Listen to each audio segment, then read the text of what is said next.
I remember Sundays, that day before Monday, that quiet day when the church bells rang more loudly, it seemed, than on any other day. After church service, we gathered briefly to greet other members and comment on the sermon, then hurried home to change out of our Sunday clothes to visit Grandma's. Grandma was either at home or had left church service early to prepare for guests, us. We were expected. She was excited to have us there. She planned the meal a week before, thinking of everything from soup to nuts.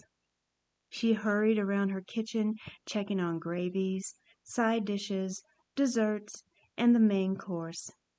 Meats like roast beef, chicken, baked turkey, pork, lamb chops, or glazed ham for the choosing. No casual fare like tuna casseroles, beef stews, or fried chicken.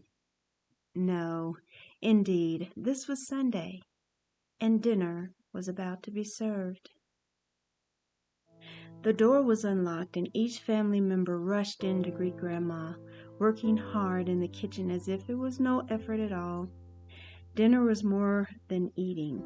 Dinner at Grandma's on Sunday afternoons was a social affair, informal at best, with lots of laughter, jokes, and gossip.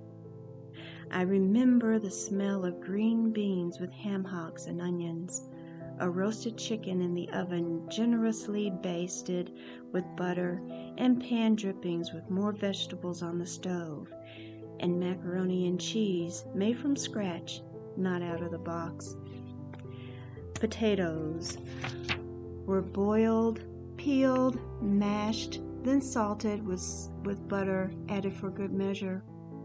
The dining table, dressed in its finest tablecloth and gleaming silverware, was used only for this occasion. It seemed to smile in thanks for being remembered for use on that day. Then all was ready. The meal was about to commence. There were no smartphones, iPads, tablets, or television to distract us. Our focus was on the deliciousness of the food and conversation.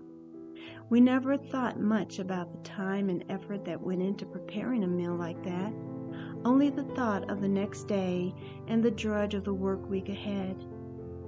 I don't think we thought about Grandpa, who seemed to take for granted that this Sunday meal would be just so. He enjoyed the day, just like the rest of us, and congratulated Grandma on her efforts while she blushed, saying, "Oh, it was nothing." We talked to each other. We asked after each other. We were concerned about our futures and who was moving ahead in either improved school grades or business promotions.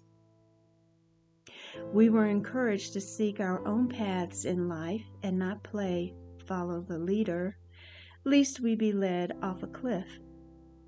We were reminded of family values and teased about our latest boyfriends or girlfriends. We cared about each other, and it showed. The younger kids couldn't wait to finish and play outside, and at the end of the meal we gathered the dishes to clean while Grandma rested and Grandpa snored in his easy chair. We were a clan, a family gathered for one evening of togetherness that bound us forever at the closing of the day. This was the gift of Sunday dinners. Not only did Grandma prepare a great meal, but she also prepared us to face the days ahead. We are scattered now, separated by distance, and interactions through conversations are lost. Most of us no longer gather to give silent thanks for what we have in family while sitting at a well-dressed dining table for dinner.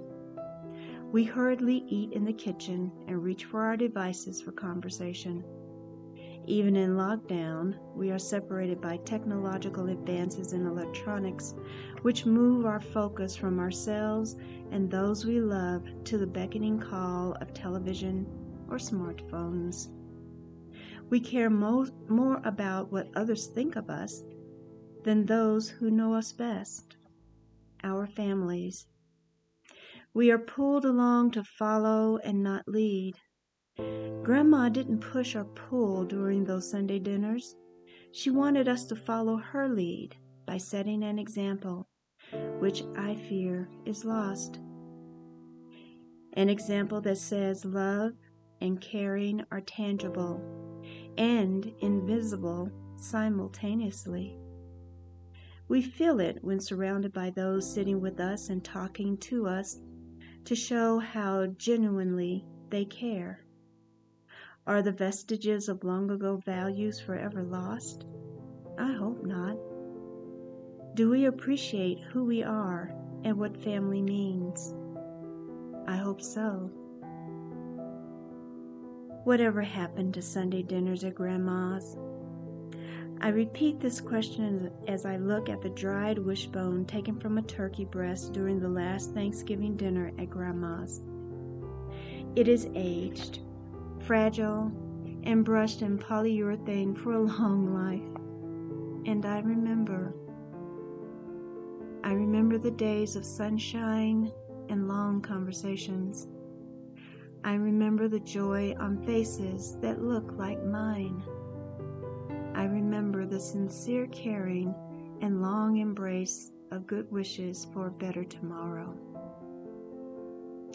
I remember Grandma in her apron, in her kitchen, smiling at me and welcoming all of us home.